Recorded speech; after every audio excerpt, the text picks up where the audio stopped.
Let's talk about how to do hands-on adjustment for forward fold. First of all, your modification is going to be a halfway lift.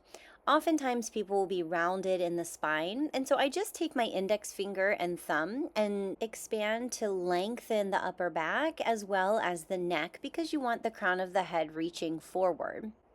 Now, in regular forward fold, you'll want to come in front of the student and position yourself in a strong stance. It could be high lunge or perhaps warrior one, whatever feels the most stable for you.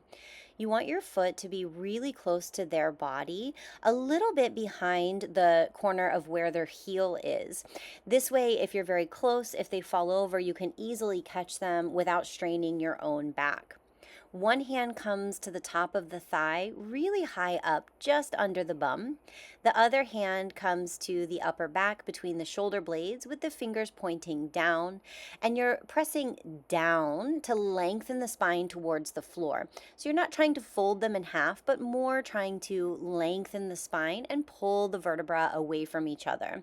That back hand is just stabilizing. You're not doing much with that other than just keeping the student stable, and then the front hand is lengthening down. Now here's another type of adjustment that I would use with a more advanced student, someone who's very deep in their forward fold. This student is a bit taller than me, so I'm going to stand on 2 cork blocks. And then once you're stable, both hands come high up on the back of the thighs. Your knees are going to knock together, and then you're going to come up on your toes to bring the knees high up on the upper back. And stabilizing with the hands, you're drawing the knees down towards the head. Again, always thinking about lengthening the spine here.